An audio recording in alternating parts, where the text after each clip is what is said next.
Hola compañeros, buenos días. Este video es para la materia de Poder y Civilizaciones de la Universidad del Rosario. Nos correspondió el tema de cristianismo e islam, un tema muy importante ya que son una de las religiones con más seguidores en el mundo. Y nuestro grupo está conformado por Silvia Rodríguez, Santiago Rico, Santiago Rodríguez, Santiago Ramos y yo quien les habla, Juan Diego Ramos. La comunidad judía, ahora dispersa de Antioquia, Jerusalén, Alejandría y Roma, fue en sinagogas donde primero se proclamó el cristianismo. Ahora el mesianismo de Jesús. El Mesías judío estableció el reino de Dios en la tierra. Este era llamado Jesús de Nazaret. Él reunió a un pequeño grupo, que eran sus apóstoles, el cual se encargaba de enseñarlos y prepararlos, para que siguieran sus pasos y las obras que él emprendía. Su idea en particular como Mesías era diferente a la que se imponía en otras sectas religiosas. Jesús tenía gran apoyo y el pueblo quiso hacerlo rey. Jesús tomó conciencia de su mesianismo al ser adulto. Fue bautizado en el río Jordán por Juan Bautista. Fue mandado a la tierra para poder predicar el evangelio. Bueno, voy a hablar sobre el cristianismo. Me voy a dirigir específicamente a uno de los personajes principales dentro de la iglesia cristiana, que fue San Pablo, o como se le conocía anteriormente, Saulo, antes de ser convertido a la fe cristiana. Saulo nació en la ciudad de Tarso, en Cilicia. Siendo muy joven siempre fue parte de las comunidades rabínicas más elevadas de esta religión. En Jerusalén, donde se formó como rabino, haciendo parte de una facción judía radical, persiguió con un fervor bastante elevado, el cual él describe al convertirse a la fe, persiguiendo a una comunidad llamada la comunidad nazarena, que se ubicaba en Jerusalén. Se ubicaba en este lugar debido a la muerte de Cristo. Uno de los principales hechos que cometió al hacer parte del judaísmo fue la aprobación de la muerte de Esteban por lapidación. Esteban fue el primer mártir de la iglesia cristiana. Lo encomendaron a la muerte debido a que era parte de la facción nazarena y era líder en ese entonces. Ahora, al ser convertido San Pablo, ya siendo un poco más adulto, él dice que Jesucristo se le apareció para que pudiera llevar un mensaje a la comunidad cristiana, y fue el de la reconciliación con Dios. San Pablo, luego fue bautizado así, luego de entrar a la fe cristiana, teologizó la reconciliación de Dios. Este fue un punto muy importante, ya que es donde marca la diferencia entre judíos y cristianos. Y de esto desciende en lo que creen los cristianos, que es la resurrección de Cristo, lo cual hace Dios. Ahora me dirigiré a hablar sobre la Iglesia Apostólica. Tres personajes principales que hicieron parte de esto fueron San Pedro, el más elevado de los apóstoles, a quien se dice Jesucristo encomendó su iglesia; Santiago, el hermano del Señor, a quien se dice fue primo de Jesús; y San Pablo, a quien Jesús se le apareció diciéndole que hiciera parte de su iglesia y que llevara el mensaje sobre la redención con Dios. Ahora, uno de los aspectos fundamentales fue que después de la teología de San Pablo sobre la redención con Dios y la diferencia entre cristianos y judíos, fue si iban totalmente a separarse de los judíos, ejemplo, cuando se trata sobre la circuncisión. Al ser San Pedro y San Pablo circuncidados como judíos inicialmente, desde su vida temprana, estuvieron totalmente de acuerdo en que estas tradiciones no fueran parte del cristianismo. Algo importante fue que la Iglesia Apostólica se basó en el Consejo de los 12. ¿Y quiénes fueron los 12? Los 12 apóstoles, quienes compartieron con Jesús en vida y quienes fueron testigos de su muerte. El problema era que estos 12 no permitían la entrada de un agente externo que fuera más elevado que ellos. Ejemplo, San Pablo. Pero debido a su teología fue altamente aceptado dentro de la comunidad cristiana. Se hicieron varias secciones de la iglesia que seguían su manera de profesar la fe. Una de ellas es la sección paulina, una de las más trascendentales, pues de ellos tenemos muchos de los textos bíblicos que se leen hoy en día. A finales del siglo I, la iglesia deja de ser una comunidad nazarena de judíos para convertirse en una iglesia organizada, católica, con su propia teología, literatura, administración, ministerio apostólico y culto centrado en el rito cristiano al cual Jesús dio origen en la noche en que fue traicionado, cuando se reunió con sus apóstoles para compartir con ellos una última cena. Se presenta como un banquete pascual, pero también el cuarto evangelio dice que fue durante una reunión ritual celebrada en la víspera, o sea, un día antes de la Pascua. Bueno, durante la cena Jesús fue el anfitrión y con el pan y el vino dio palabras que lo identificaron con su propio cuerpo. Jesús era consciente de la traición y de su muerte, asimismo reunió a sus seguidores la tarde del jueves. Una vez desaparecido el maestro, sus seguidores se reunieron en el primer día de la semana. Según ellos fue el día en que él resucitó. Esto se convierte en acto central del culto de la Iglesia Apostólica. Esta práctica da origen a un sacerdocio sagrado, una dinámica de consolidación del nuevo Israel. Bueno, el Antiguo Testamento se toma ilustraciones de los discursos eucarísticos y el judaísmo sirvió de ejemplo para la creación de esto, como las sinagogas, el culto al templo, los sacerdotes, entre otros. Bueno, esta celebración se inicia con la lectura de las Escrituras y finaliza con la despedida de los bautizados, antes de proceder a la misa fidelium, con la colocación del pan y el vino, el beso de la paz, entre otros. Y por último se da la despedida de la congregación con las palabras ite missa est, fórmula que hizo que la Eucaristía se conociera como misa. Ministerio sagrado.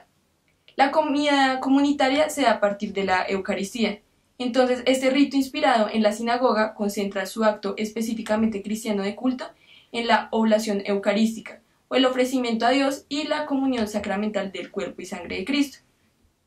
Los primeros celebrantes fueron los obispos, sucesores de los apóstoles, que eran los seguidores de Jesús, asistidos por los presbíteros. Luego el cuidado de las iglesias se encomendó a los presbíteros y así se le concedió la facultad de consagrar las sustancias sacramentales a los respectivos obispos. Estos ejercían funciones episcopales. Bueno, el papado. En la cristiandad occidental, la organización se centra en la capital.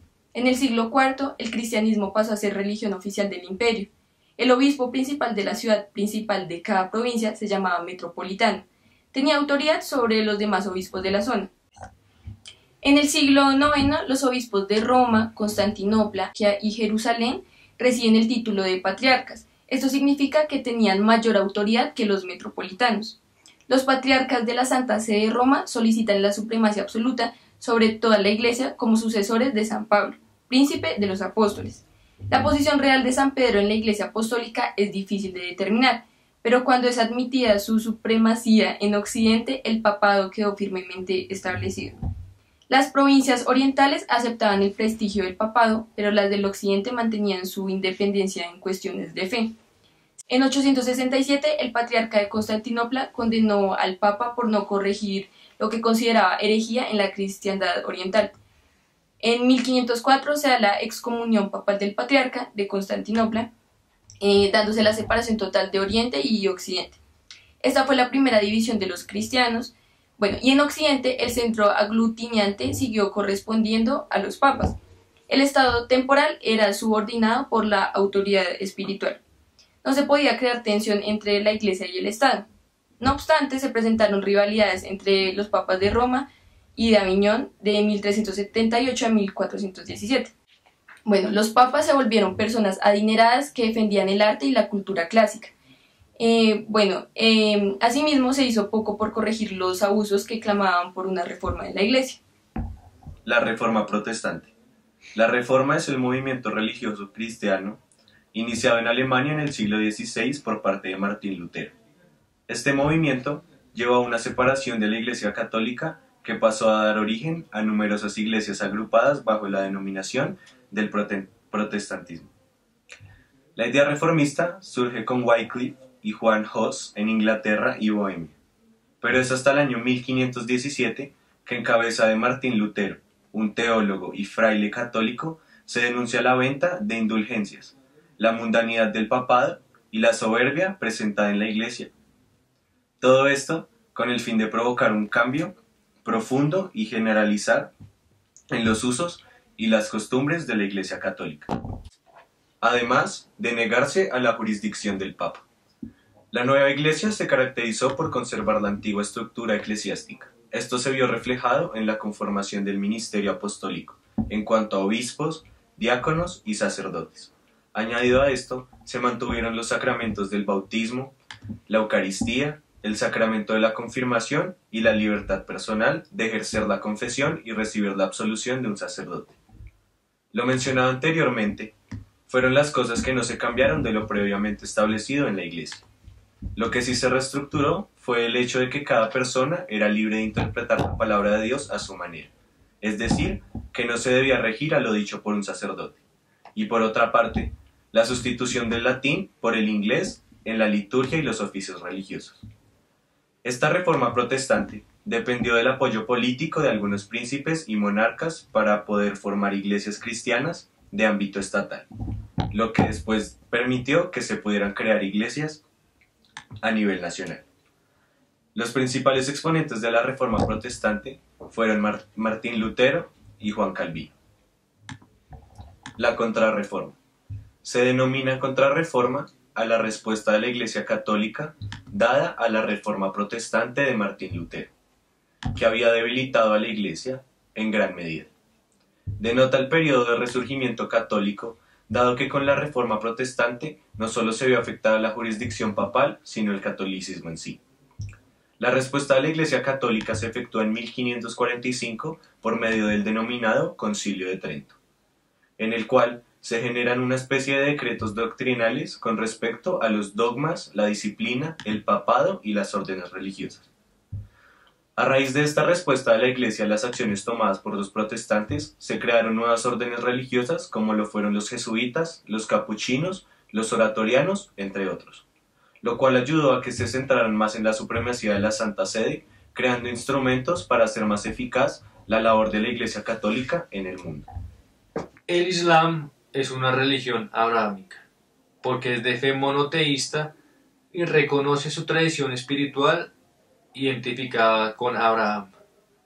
Abraham se casó 2 veces, y la diferencia con el judaísmo y el cristianismo es quién es el hijo legítimo, porque Abraham se casó con Sara y ahí tuvieron a Isaac, que es el hijo legítimo para el judaísmo y cristianismo.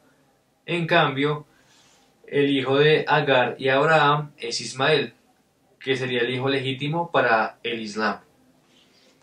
Luego, en el siglo VI después de Cristo, nació Mahoma, conocido como el profeta.